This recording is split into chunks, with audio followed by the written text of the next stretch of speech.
The master Prakash classes में आप सभी साथियों का स्वागत करते हैं। हम लोग हिंदी का प्रैक्टिस सेट सॉल्व कर रहे हैं और उसी को कंटिन्यू करते हुए आते हैं अपने प्रश्न पर। जैसा कि आपके स्क्रीन पे क्वेश्चन दिखाई दे रहा है और इसके 4 ऑप्शन भी हैं, तो चारों ऑप्शन आपको पढ़ना है। हम उसी ऑप्शन पे जिक्र करेंगे जो बिल्कुल आपका सही होगा। तो पहला क्वेश्चन ये कह रहा है कि आपका भविष्य उज्जवल हो अर्थ की दृष्टि से वाक्य भेद बताइए। तो इसका मेरे भाई जो आंसर हो जाएगा, आपका भविष्य उज्जवल हो, इसका मतलब क्या हुआ कि कोई आपके प्रति संवेदना या अपनी इच्छा व्यक्त कर रहा है कि आपकी यात्रा मंगलमय हो। तो ऐसे टाइप इसका जो सही आंसर होगा वो मेरे भाई क्या हो जाएगा, सी बिल्कुल सही जवाब होगा। इच्छावाचक ये आपका क्या हो जाएगा, अर्थ की दृष्टि से वाक्य होगा। चलिए दूसरे नंबर का जिक्र करते हैं। दूसरा नंबर क्या कहना चाह रहा है? दूसरा नंबर यहाँ से कह रहा है कि कौन सा वाक्य कृतवाच्य है। तो मेरे भाई कृतवाच्य वही होता है जिसका सीधा प्रभाव कर्ता पे पड़ता है। तो जो इसका सही जवाब होगा वो आपका क्या हो जाएगा, बी नंबर बिल्कुल सही होगा। कह रहा है कि अध्यापक ने विद्यार्थियों को पाठ पढ़ाया, तो इसका जो सही जवाब होगा वो क्या हो जाएगा, बी नंबर बिल्कुल सही होगा। इसी में आपका कर्मवाच्य होता है और एक आपका भाववाच्य होता है। तो कर्मवाच्य का सीधा प्रभाव कर्म पे पड़ता है और भाववाच्य का आप कह सकते हैं कि वो क्रिया के अकॉर्डिंग होता है। चलिए साहब अगले क्वेश्चन पे जिक्र करते हैं। थर्ड नंबर, ला और सा का उच्चारण स्थान आपको बताना मेरे भाई। तो ला और सा का जो उच्चारण स्थान होगा वो बी दंत बिल्कुल सही आंसर होगा। और ये आप जानते हैं कि का वर्ग का उच्चारण कंठ से होता है, चा वर्ग का उच्चारण तालु से होता है, टा वर्ग का उच्चारण मूर्धा से होता है, ता वर्ग का उच्चारण दंत से होता है और पा वर्ग का उच्चारण ओंठ से होता है। तो इस तरीके से मेरे भाई हम क्या करते हैं, उच्चारण करते हैं। तो जो इसका सही जवाब हो जाएगा वो क्या हो जाएगा, बी नंबर बिल्कुल सही होगा। चलिए चौथे का जिक्र करते हैं। चौथे में कुछ इस तरीके से कह रहा है, दिए गए विकल्पों से रिक्त स्थान के लिए सही विकल्प बताइए। आदि कवि ... संस्कृत में रामायण की रचना की है। तो मेरे भाई 4 विकल्प हैं, इसमें से बताना है कि कौन जो है वो रामायण की रचना किए हैं। और वाल्मीकि सब में लिखा है, लेकिन इसका आपको शुद्ध वर्तनी के साथ भी आपको आंसर देना है। तो 4 नंबर का जो सही आंसर होगा वो मेरे भाई क्या हो जाएगा, ए नंबर बिल्कुल आपका क्या होने वाला है, सही होगा। वाल्मीकि जी, ठीक ना, रामचरितमानस रामायण को इन्होंने रचित किया है। चलिए जो कि किस में है, संस्कृत में किया है। चलिए अगले क्वेश्चन की तरफ आते हैं। कह रहे हैं स्वरों का उच्चारण।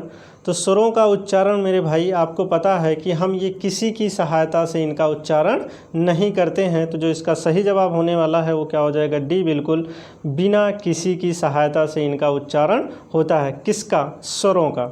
चलिए साहब अगले क्वेश्चन की तरफ बढ़ते हैं। अगला क्वेश्चन कह रहा है जिस भाषा का अनुवाद किया जाता है उसे क्या कहते हैं। तो मेरे भाई श्रोत भाषा का अनुवाद किया जाता है। तो जो इसका सही जवाब हो जाएगा वो आपका ऑप्शन नंबर 1 ए बिल्कुल सही आंसर होगा। चलिए एक आपके सामने स्क्रीन पे दिखाई दे रहा होगा मेरे भाई, ये आपका क्या दिया गया है, एक गद्यांश दिया गया है और पढ़ के आपको 4 इसके क्या देने हैं, आंसर बताना है। तो चलिए फटाफट आप लोग गद्यांश को पढ़ लीजिएगा। हम केवल आंसर टिक करवा दे रहे हैं, बाकी गद्यांश पढ़ के आप लोग आंसर दीजिएगा। क्योंकि टाइम बहुत ज़्यादा लॉस होता। या फिर आप बिना गद्यांश पढ़े कैसे आप चीज़ों को सॉल्व कर सकते हैं, तो ये देखना चाहते हैं तो देख लीजिए। कह रहा है स्वतंत्रता की माता कौन है। तो मेरे भाई जहाँ पे गद्यांश में स्वतंत्रता दिखाई दे वहीं पे आप चले जाइए। तो यहाँ से देखिएगा पहले ही क्वेश्चन में कह रहा है कि नम्रता ही स्वतंत्रता की माता है। तो जो ऑप्शन में आप देखिएगा यहाँ पे नम्रता, बी ऑप्शन बिल्कुल क्या हो जाएगा, सही होगा। स्वतंत्रता की सौतेली माँ कौन है? तो स्वतंत्रता की सौतेली माँ, अब जहाँ पे आपको सौतेली माँ दिखाई दे वहीं पे इसका आंसर आपका क्या होने वाला है, सही होने वाला है। तो जो इसका 8 नंबर का जो राइट आंसर होगा वो क्या हो जाएगा, सी नंबर बिल्कुल सही होगा। अहंकार इसका राइट आंसर होगा। चलिए अगले क्वेश्चन की तरफ बढ़ते हैं। आत्म संस्कार के लिए आवश्यक है, तो 4 ऑप्शन दिया गया है। आप गद्यांश में वहाँ पे पहुँचिए जहाँ पे आत्म संस्कार दिया गया है। तो इसका जो सही आंसर हो जाएगा, ए बिल्कुल सही आंसर होगा। मानसिक स्वतंत्रता, ये इसका राइट आंसर होगा। चलिए 10 नंबर आपको बताना है। कह रहा है कि प्रस्तुत गद्यांश का शीर्षक बताइए। तो कोई भी गद्यांश हो, ऊपर की आप 2 लाइन पढ़ लीजिए और नीचे के गद्यांश की 2 लाइन पढ़ लीजिए, वहाँ से स्पष्ट पता चल जाता है कि इसका शीर्षक क्या है। पूरा गद्यांश पढ़ने की आपको आवश्यकता नहीं है। तो जो इसका राइट आंसर हो जाएगा वो क्या हो जाएगा मेरे भाई, स्वतंत्रता, ये इसका सही जवाब होगा। चलिए 11 नंबर क्वेश्चन की तरफ चलते हैं। 11 नंबर आपसे कह रहा है कि एक रिक्त स्थान है और उसकी आपको क्या करना है, मुहावरे का प्रयोग करके स्थान को भरना है। कह रहा पुलिस को देखकर चोर, मेरे भाई बचपन से पढ़ते आ रहे हैं, वो क्या हो जाता है, 9 2 11 मतलब भाग जाता है। तो ए बिल्कुल इसका सही आंसर होगा। चलिए 12 नंबर क्वेश्चन आपको बताना है। कह रहे हैं कि कौन सा शब्द सूर्य का पर्यायवाची नहीं है? तो मेरे भाई सूर्य का जो पर्यायवाची नहीं है वो सुधा। क्यों? क्योंकि आप जानते हैं सुधा जो होता है वो चंद्रमा का पर्यायवाची होता है। बाकी दिवाकर, प्रभाकर, भास्कर, दिनकर, ये सब, सॉरी दिनकर नहीं होगा, ये सब सूर्य के पर्यायवाची होते हैं। चलिए सूर्य का पर्यायवाची। अगला क्वेश्चन 13 नंबर आपको बताना है। 13 में कह रहे हैं दिए गए विकल्पों में अमृत का विलोम आपको बताना है। तो अमृत का विलोम मेरे भाई आप जानते हैं कि अमृत का विलोम क्या हो जाएगा, विष। तो इसका जो राइट आंसर हो जाएगा वो सी। चलिए 14 नंबर क्वेश्चन, श्री रामचरितमानस की रचना किस कवि ने की है? तो आप जानते हैं कि इसका जो सही आंसर होगा सी बिल्कुल सही होगा, तुलसीदास जी ने किया है। और ये किस भाषा में किया गया है? अवधी भाषा में रामचरितमानस की रचना की गई है। 15 नंबर आपको बताना है। कह रहा है माता पिता दोनों प्रसन्न थे। इस वाक्य में माता पिता के मध्य कौन सा विराम चिन्ह लगने वाला है? तो मेरे भाई इन दोनों के बीच में आप जानते हैं कि योजक चिन्ह का प्रयोग किया जाता है। योजक चिन्ह कुछ इस तरीके से होता है 2 शब्दों के बीच में। 16 नंबर बताइएगा, हिंदी को भारत की राजभाषा कब बनाया गया? तो जो इसका सही जवाब होगा मेरे भाई सी बिल्कुल सही आंसर होगा। 14 सितंबर 1949 को हिंदी को राजभाषा का दर्जा मिला, इसीलिए हिंदी दिवस भी हम लोग 14 सितंबर के दिन मनाते हैं। चलिए अगले क्वेश्चन का जिक्र करते हैं। अगला क्वेश्चन आपके सामने है, इसमें आप बताइएगा। कह रहा है कि समुद्र का पर्यायवाची आपको बताना है। तो जो समुद्र का पर्यायवाची होगा मेरे भाई 17 का जो सही आंसर हो जाएगा रत्नाकर। ये क्या होता है? समुद्र का पर्यायवाची होता है। तो इसका जो सही आंसर हो जाएगा ए बिल्कुल सही जवाब होगा।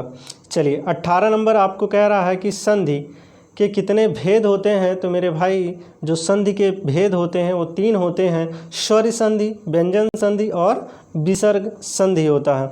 चलिए साहब अगले क्वेश्चन की तरफ बढ़ते हैं।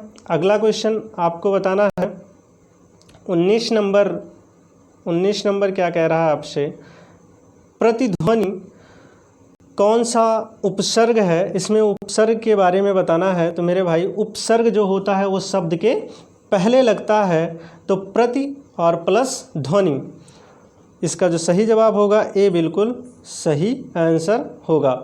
चलिए 20 नंबर का जिक्र करते हैं। कारज किस प्रकार का शब्द है? तो मेरे भाई इसका जो सही जवाब होगा वो क्या हो जाएगा? बी बिल्कुल सही जवाब होगा, अर्ध तत्सम। अर्ध तत्सम आप जानते हैं संस्कृत और हिंदी के बीच के रूप को ही हम लोग क्या कह देते हैं?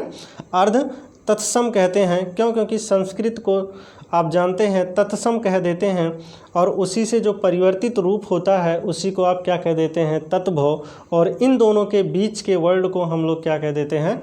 अर्ध तत्सम। तो आप कह सकते हैं कि जो इसका राइट आंसर होगा 20 का बी बिल्कुल सही आंसर होगा। अर्ध तत्सम में जैसे दई हो गया, रात हो गया, अक्षर हो गया, अग्नि हो गया, ये सब ना अर्ध तत्सम के अंतर्गत आते हैं। चलिए 21 नंबर आपको बताना कह रहा है कि लड़का कौन सी संज्ञा है? तो मेरे भाई लड़का एक जाति का बोध कराता है।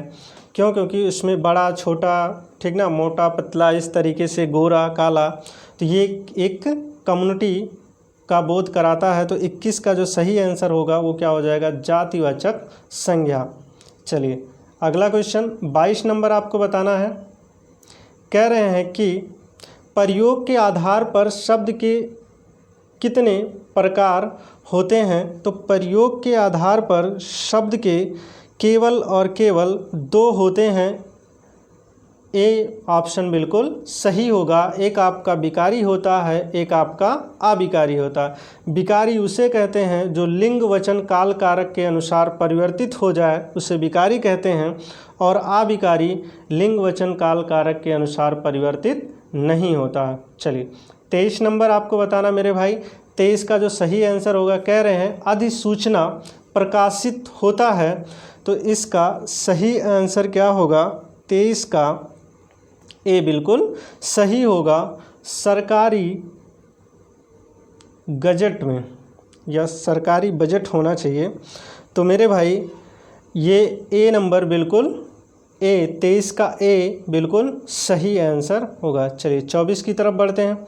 24 में आपको बताना है, कह रहा है कि सरल शब्द का विलोम नहीं है। तो यहाँ पे आप लोग देख लीजिएगा, नहीं का जिक्र किया गया है। तो 24 का जो सही आंसर होगा वो क्या हो जाएगा? निरर्थक। मतलब कि डी नंबर ये आपका क्या हो जाएगा? सरल शब्द का विलोम नहीं है। चलिए अगले क्वेश्चन 25 नंबर आपको बताना है। 25 नंबर रचना के आधार पर वाक्य के कितने भेद होते हैं? तो आप जानते हैं कि रचना के आधार पर 3 भेद होते हैं। एक सरल वाक्य होता है, एक मिश्रित होता है और एक मेरे भाई संयुक्त होता है। चलिए 26 नंबर का जिक्र करते हैं। 26 नंबर क्या कह रहा है? संप्रेषण मूल पाठक से कितने कम शब्दों में लिखना चाहिए? तो मेरे भाई जो 26 का राइट आंसर हो जाएगा वो हमसे कह रहा है कि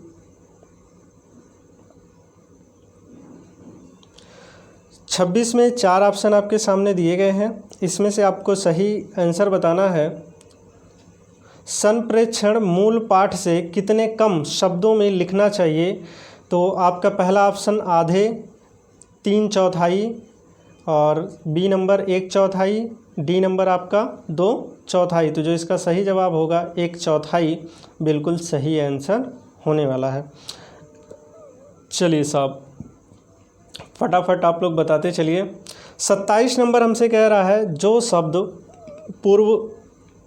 पूर्वा पर संबंध से किसी भी संज्ञा के बदले आता है उसको क्या कहते हैं? तो जो मेरे भाई सीधा सीधा समझो, जो संज्ञा के स्थान पे प्रयोग किया जाता है उसको हम लोग क्या कह देते हैं? सर्वनाम। उसको क्या कह देते हैं? सर्वनाम। सर्वनाम के भेदों की संख्या क्या होती है? 6 होती है। चलिए कह रहे हैं श्रृंगार का आपको अस्थाई भाव बताना है। तो श्रृंगार आप जानते हैं क्या कहते हैं? श्रृंगार का जो अस्थाई भाव होगा मेरे भाई वो रात्रि, और रसों का राजा भी इसी को हम लोग कह देते हैं, श्रृंगार रस को। चलिए अगले क्वेश्चन की तरफ बढ़ते हैं। आपको बताना है, कह रहे हैं किस वाक्य में संबंध बोधक अव्यय का प्रयोग हुआ है? तो 29 नंबर में आपको बताना है। इसका जो सही आंसर हो जाएगा अव्यय या निपात इसी को कह देते हैं। या अभिकारी कह देते हैं, तो जो इसका सही जवाब होगा मैं काम के पीछे आया था। तो डी नंबर बिल्कुल सही आंसर होगा। चलिए 30 का जिक्र करते हैं। 30 में आपको बताना मेरे भाई 30 का सही जवाब क्या होगा। माता पिता द्वारा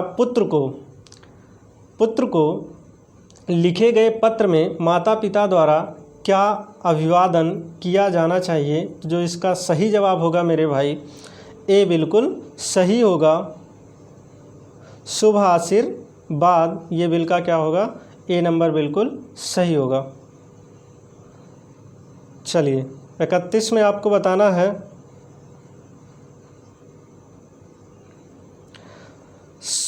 शुद्ध वाक्य बताइए। तो 31 का जो सही जवाब होगा इसका सी नंबर बिल्कुल सही होगा। अरब के 10 यात्री भारत आए, तो ये इसका क्या हो जाएगा, सही आंसर होगा। 32 नंबर आपको बताना है। कह रहे हैं कौन सा शब्द पुल्लिंग है। पुल्लिंग मतलब आप जानते हैं पुरुषवाचक शब्द, इसमें से कौन सा है। तो 32 का ए संकल्प बिल्कुल सही आंसर होगा। बाकी लज्जा, प्रार्थना, घटना ये स्त्रीलिंग के अंतर्गत आते हैं। चलिए साहब अगले क्वेश्चन का जिक्र करते हैं। आपको 33 नंबर बताना है। कह रहा है स्वर व्यंजन संबंधित अशुद्धियां आपको बताना है। कौन सा ऐसा शब्द है जिसमें स्वर और व्यंजन संबंधित अशुद्धियां हैं। तो मेरे भाई इसका जो सही जवाब होगा 33 का, 33 में सी नंबर बिल्कुल सही होगा। क्यों? क्योंकि आप जानते हैं क्रिया विशेषण ऐसे अभिकारी 33 में बताना ना, तो 33 का सी नंबर बिल्कुल सही जवाब होगा, जिसमें आपका क्या है स्वर और व्यंजन संबंधित अशुद्धियां पाई गई हैं। चलिए 34 की तरफ बढ़ते हैं। 34 नंबर आपको बताना है रूप के अनुसार क्रिया विशेषण कितने प्रकार के होते हैं। तो 34 का जो सही आंसर होगा सी बिल्कुल सही जवाब होगा। 3 प्रकार के होते हैं। मूल क्रिया विशेषण होता है, यौगिक क्रिया विशेषण होता है और स्थानीय क्रिया विशेषण होता है। चलिए अगले क्वेश्चन की तरफ बढ़ते हैं।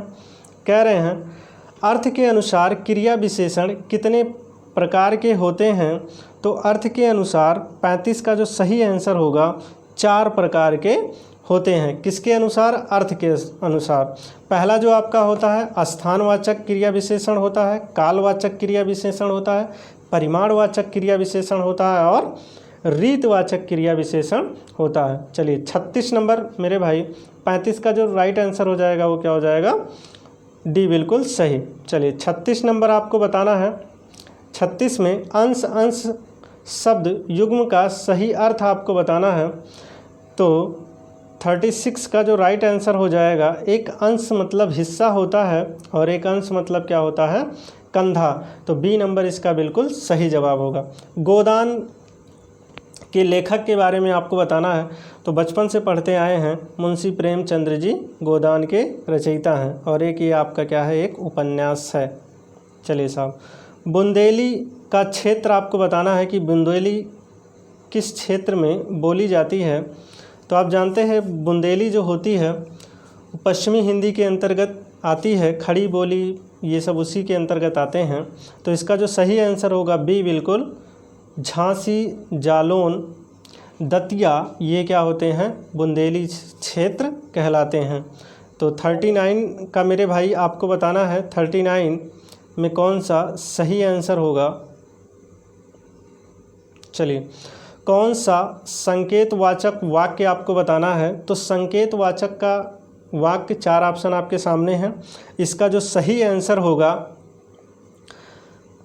39 का ए बिल्कुल सही जवाब होगा। यदि वर्षा अच्छी हुई तो फसल भी अच्छी होगी। मतलब ये संकेत कर रहा है एक चीज़ को।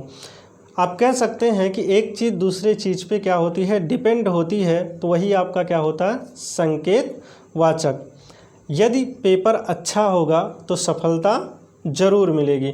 तो इस तरीके के जो वाक्य होते हैं इन्हीं को हम लोग क्या कहते हैं, संकेतवाचक वाक्य कहते हैं। वर्षा अच्छी होगी तो फसल भी अच्छा होगा। चलिए साहब अगले क्वेश्चन का जिक्र करते हैं।